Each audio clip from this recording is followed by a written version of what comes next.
नमस्कार. माझं नाव डॉक्टर देविका देशमुख. मी संचालिका आहे केरळ आयुर्वेदिक क्लिनिक, विलेपार्ले पूर्व, मुंबई. आणि आजचा आपला टॉपिक आहे त्रिफळा. हा आपल्या आरोग्यासाठी किती चांगला असतो. जेव्हा आपण त्रिफळा म्हणतो त्यात साहजिकरित्या 3 फळं येतात. हरितकी, विभितकी, आम्लकी. म्हणजे हरडा, बेहडा आणि आवळा. या तिघांचं सम कॉम्बिनेशन म्हणजे 1:1:1 रेशोमध्ये जर आपण घेतलं समभागी, तर ते कॉम्बिनेशन सगळ्यात आपल्या तब्येतीसाठी चांगलं असतं. त्रिफळाचे अनेक वेगवेगळे योग आहेत, जसं की त्रिफळा चूर्ण. जर तुम्ही त्रिफळा चूर्ण रात्री पाण्यातनं घेऊन झोपलात तर मलशुद्धी होते, म्हणजे सकाळी व्यवस्थित आपलं पोट रिकामं होतं.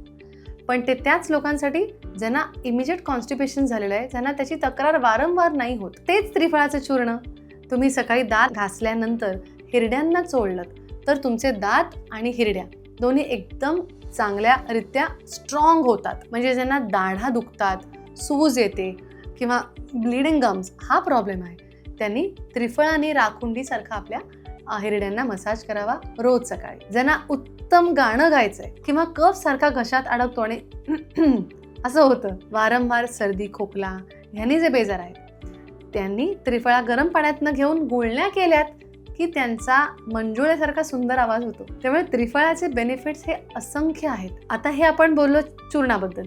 तसंच त्रिफळा टॅबलेट्स हे रात्री घेतलं, त्याच्याबरोबरच त्रिफळाचं घृत जर घेतलं. घृत म्हणजे अशी संकल्पना आहे जी Triphala ghritam is made out of a medicated ghee, की त्याच्यात ते इन्फ्यूज झालेलं असतं.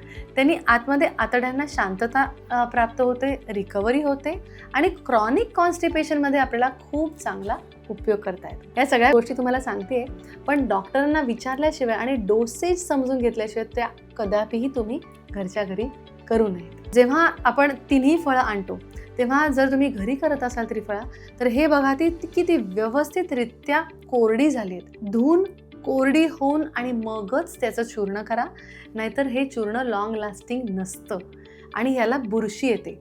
आणि बुरशी आली की ती समजत नाही की हे त्रिफळातलंच काहीतरी का खराब झालंय. त्यामुळे ह्याची काळजी मात्र व्यवस्थितरित्या घ्यायलाच हवी. When we talk about eye care, तेव्हा आपण त्रिफळांनी आय वॉश अशी प्रक्रिया पंचकर्म क्लिनिकमध्ये करतो, की ज्यांना नंबर पॉवर जास्त आहे किंवा ज्यांना डोळे ड्राय होत आहेत किंवा डोळ्यांच्या काही तक्रारी आहेत, त्यांना महात्रिफळा हा दिला जातो.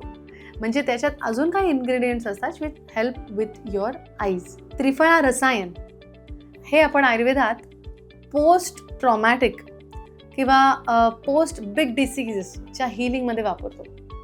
कारण ह्यांनी प्रत्येक धातूची मेटाबॉलिझम चांगली होते. धातू म्हणजे काय? तुमच्या अंगात जे काही टिश्यूज आहेत, bone, lymph, blood, fat, bone marrow, everything together, ह्यांचं जे स्वतःचं मेटाबॉलिझम आहे हे सुधारण्यासाठी आपण त्रिफळा रसायन म्हणून वापरतो. त्रिफळा हा अतिशय सुंदर अँटी ओबेसिटी ड्रग आहे.